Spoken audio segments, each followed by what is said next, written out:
Hey guys, thanks for tuning into this video. We're going to talk about shelter inflation, or better yet said, housing rental rates, as they have skyrocketed over the last 2 years and well outpaced wage growth. In this video, we're going to give you 5 awesome tips to help you negotiate with your landlord, because hopefully you want to obtain the dream of homeownership. And the only way that you can do that is to start banking some money. So, Melissa, this is something that is kind of dear to my heart because I'm a landlord, and I've always said that having a good tenant in your rental is priceless. I mean, let's face it, they're paying for your property, right? And hopefully you're making some profit. And, the relationship side of it is very important. It's great to have good tenant-landlord relationships because you want your tenants to stay as long as possible. But I think over the last 2 years, quite honestly, rental rates have just skyrocketed.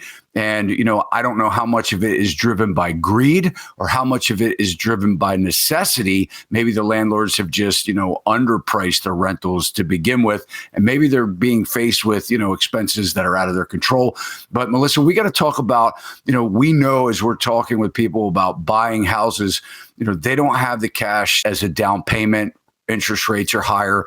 They're stuck renting. And so we're gonna go ahead and deliver up 5 great tips to them to hopefully, save them some money. With being a renter myself in the past, I do understand how important it is to have a really strong relationship with your landlord. But I mean, the reality is that we are now living in a situation where things are incredibly expensive. Prices are skyrocketing, and landlords are raising the rent, and it is quite concerning. And we want to talk about the tips in order to have you really stay and be comfortable in your living situation. Yeah, and a lot of tenants are renting month to month. Maybe they were in a 12-month lease, and if they're leasing from a mom and pop, a lot of times they don't send new lease renewals. It just kind of rolls over month to month. And with that, they're getting, a notice that the rent's going up $400 a month in some cases, maybe even more. And when you look at that over an annual basis, that's almost $5,000. So, a rent increase, $400 a month, $4,800 a year.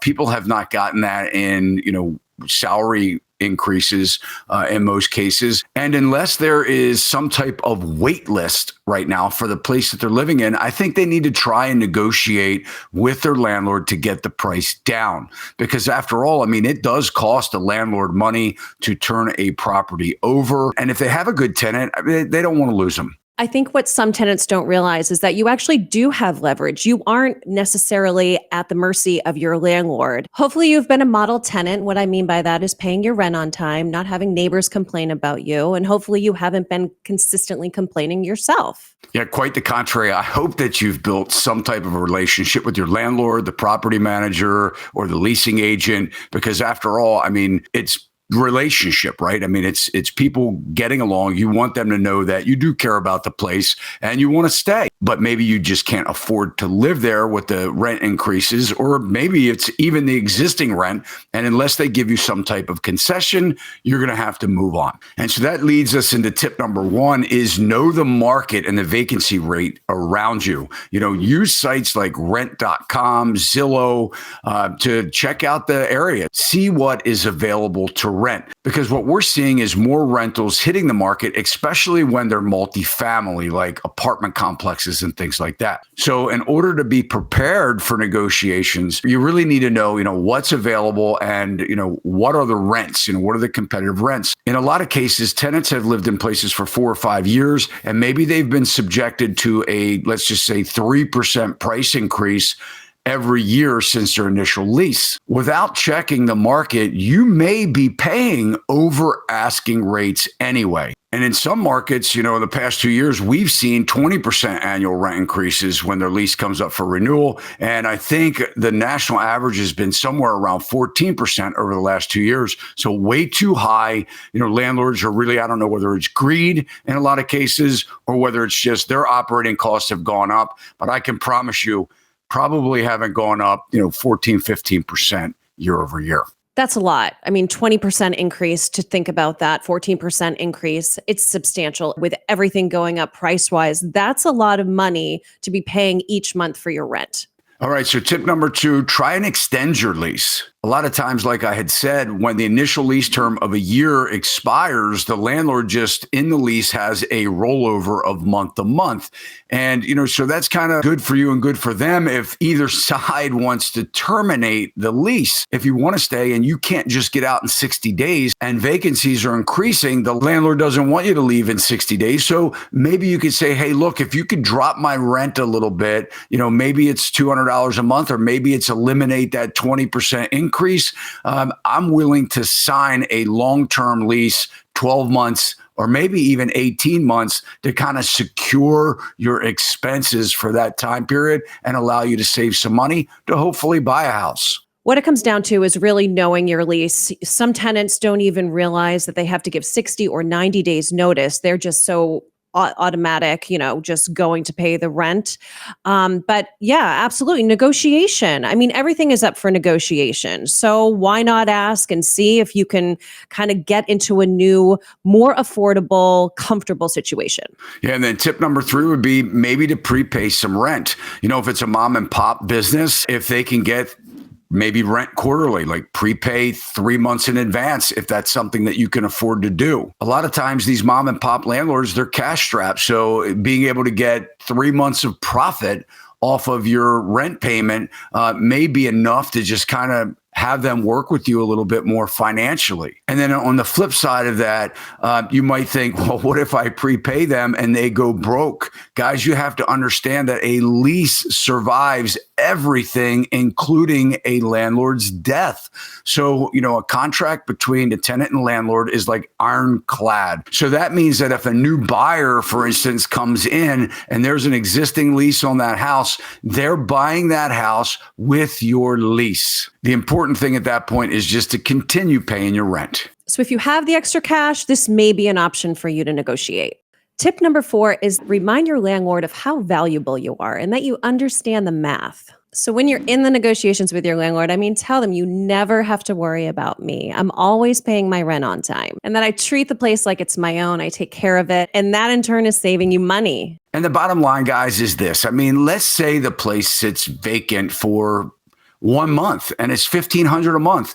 That's costing the landlord $125 more a month than if you just stayed. And yeah, I do think it's important that you let them know, you know what, you do pay the rent on time. And by treating it like your own, you're right. You are saving money to the landlord because you're not banging it up, right? You're not destroying the appliances. And a lot of times when a tenant moves out, the landlord has to go in and spend thousands of dollars. I know personally myself, I've spent $10,000, $15,000 in some cases, maybe even more through the years with just one tenant moving out because they trashed the place, right? So I think it is important. You let them know, hey, look, you put another tenant in here, you may not get somebody that treats this place like I do. And that takes us to number 5, maybe offer to do some maintenance or some small repairs around the place because that saves the landlord money also. This isn't the time to hit them with, buying you things to make the place nicer for yourself, but maybe there's some things that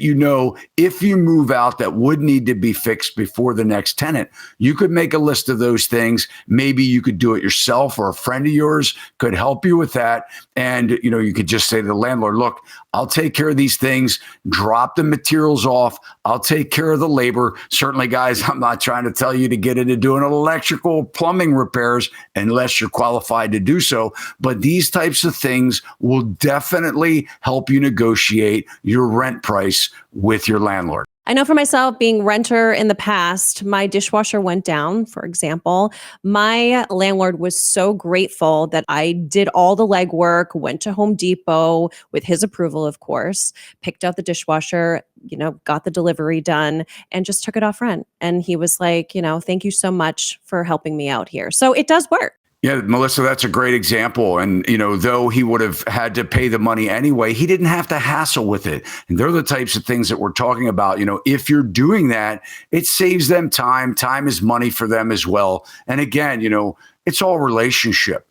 I do want to add, though, guys, that I'm a negotiator and I love face-to-face negotiations. I feel that meeting in person, it builds a rapport, a relationship like nothing else, right? So I know a lot of you want to try and avoid those face-to-face encounters. So texting and emailing and things like that. But make an appointment with your landlord, meet face-to-face with a leasing agent, meet face-to-face to do your negotiations. Remember, hopefully they like you. You've been a model tenant and that they already have some type of relationship with you, because people like to do business with those that they know, like, and trust.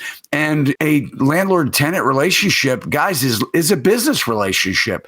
Even though it's the necessity, one of our necessities in life, and that's your home, your shelter, it still comes down to, you need to get along and you need to do business with each other. And I think that if you try these tactics, it's going to work for you. It's going to help you out in the long run. If you can save $200 a month, guys, that's $2,400 a year. If you're going to be renting another 2 years, that gives you almost another $5,000 alone to use as a down payment when you hopefully go to buy a house one day. Okay, guys, thanks for watching today. If you like the video, you can hit the thumbs up. It'll let Melissa and I know that you do. As always, we love your comments and questions. Keep them coming. And if you haven't already done so, hit the subscribe button. If you want to get more content just like this, hit the alert bell. You'll know every time we upload.